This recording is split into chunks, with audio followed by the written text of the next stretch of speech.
So we've come to the end of the first month of 2014, and I think we've kind of seen the battle lines getting drawn by Google now. Which is kind of weird because at the beginning of the year it seemed to be so awesome. We started to see the re-inclusion requests coming back, and then all of a sudden things went south, and we started to get these little messages in Webmaster Tools that were saying, do not put another one in for a couple of weeks, we're not even going to look at it. In that time, then Rap Genius came back out of its penalisation, which was a little bit of a surprise because they had been naughty and they were truly apologetic on their website. We all kind of thought that they wouldn't come back so quickly, but after 10 days, hello, they're back.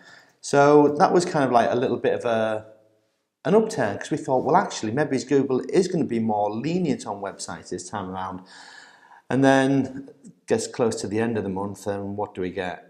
Matt Cutts reveals the biggest secret on the internet so far today, that guest blogging may be going south. I think we all knew this, we've all known this for a long time, but Matt's put a fork in it, which actually, the way that he put it over has caused two issues.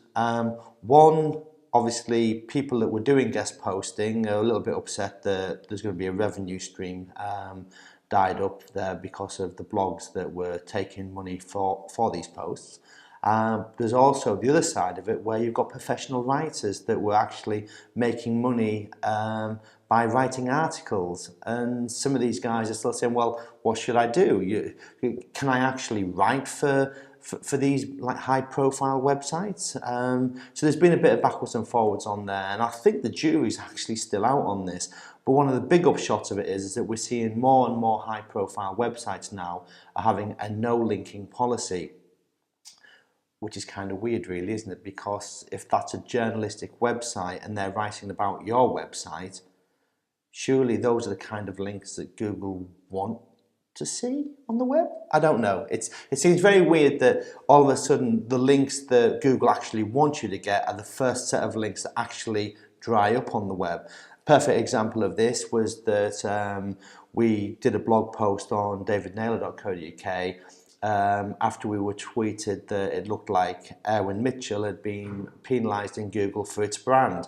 Sure enough it had, and a lot of the lawyer blogs picked up on this. They used quotations from our blog, but obviously they wouldn't link to us because they are too scared to link out these days. And now if that's the case that's going to go on, we're going to get the situation where the gap is going to get wider. And what's going to happen is that the large brands are going to be too scared to actually even approach journalists to write about their brands. And the smaller little websites that can nip in there and go, do you know what? I don't care. I'm still going to pay a couple of $100 or $25 or $1,000 because I'm the only one who's getting clean links in this game at the moment. So that was kind of weird. And it was like, how are they going to manage this situation? What are they actually going to do? Searchmetrics then updated around the 23rd, and we saw what they were going to do. Musicmagpie.co.uk, they don't rank for the domain. Retail Choice, another one that was hit. Erwin Mitchell, obviously I'd mentioned. Protect Your Bubble was another one.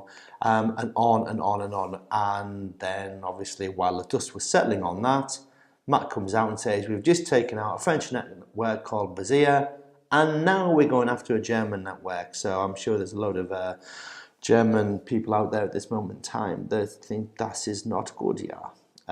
We'll see how that works anyway.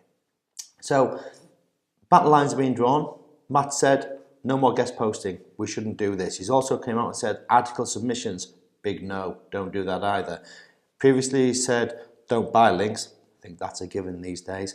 So what's really left? If the journalists don't want to link to you because they're scared of Google repercussions, where are you going to get these editorial backlinks from? The backlinks that Google so much needs to live, needs to survive, needs to rank websites. It's going to be an interesting year.